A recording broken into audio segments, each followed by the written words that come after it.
जेवण म्हणजे फक्त पोटभरणं नसून ते चविष्ट आणि आरोग्यदायी हवं. म्हणूनच साई जीवन कोल्ड प्रेस्ड ऑइल बनवलंय सर्वोत्तम शेंगदाण्यांपासून. ना केमिकल्स ना उष्णता, झिरो कोलेस्ट्रॉल आणि ट्रान्सफॅट फ्री. प्रत्येक थेंबात शुद्धता, चव आणि आरोग्य. म्हणजेच तुमच्या हृदयासाठी आणि कुटुंबाच्या आरोग्यासाठी उत्तम.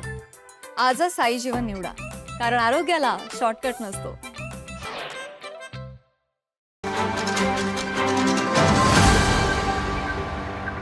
काही महिन्यांपूर्वी कोल्हापूर महानगरपालिकेच्या इलेक्शन होण्यापूर्वी आपल्याला सर्वांना माहिती आहे, सन्माननीय मुख्यमंत्री देवेंद्र फडणवीस साहेब हे कोल्हापूर दौऱ्यावरती होते आणि मला सन्माननीय मुख्यमंत्री साहेबांची मुलाखत घेण्याचा एक खूप चांगला प्रसंग आणि संधी मिळाली होती.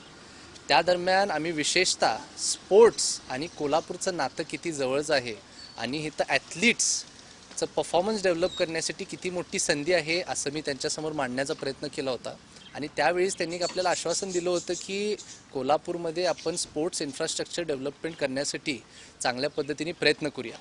आज परत एकदा ते सन्माननीय केंद्रीय गृहमंत्री अमित शाह साहेबांचा दौऱ्याच्या दरम्यान आज महालक्ष्मी विकास आराखडा, ज्यामध्ये महाराष्ट्र शासनाकडनं 1445 कोटीचा निधी आपल्या ह्या महालक्ष्मी मंदिर परिसराच्या विकासासाठी मंजूर केला गेला, त्याचा शुभारंभ आज सन्माननीय गृहमंत्री साहेबांच्या हस्ते होता.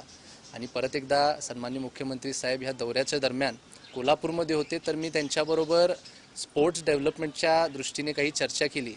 आणि सांगताना अतिशय आनंद होतोय की मी त्यांच्यासमोर एक असा प्रस्ताव मांडला की कोल्हापूर महानगरपालिकेमध्ये ओपन स्पेसेस त्याचबरोबर एक्झिस्टिंग असे अनेक स्पोर्ट्स इन्फ्रास्ट्रक्चर आहेत जे दूर अवस्थेत आहेत, तर त्यांची दुरुस्ती करण्यासाठी आणि विशेषतः आपल्याला माहिती आहे भीमा स्विमिंग टँक, जो मला वाटते जवळपास 7 ते 8 जिल्ह्यांमध्ये असणारा एकमेवा ऑलिम्पिक साईजचा स्विमिंग पूल आहे.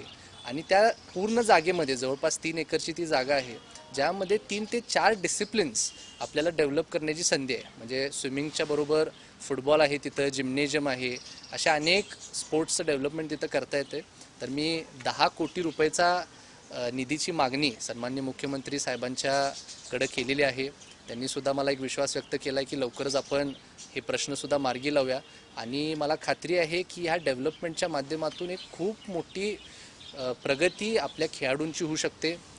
विशेषतः स्विमिंग एक अशी गोष्ट आहे की फुटबॉल आणि कुस्तीबरोबर सुद्धा फार प्रगतशील आपल्याला संपूर्ण कोल्हापूर जिल्ह्यामध्ये दिसते. आणि खेळाडूंना एकत्रित ह्या डेव्हलपमेंटच्या माध्यमातून अतिशय फायदा होईल अशी मला खात्री आहे. ताज्या घडामोडी पाहण्यासाठी माझा महाराष्ट्र न्यूजला आजच सबस्क्राईब करा.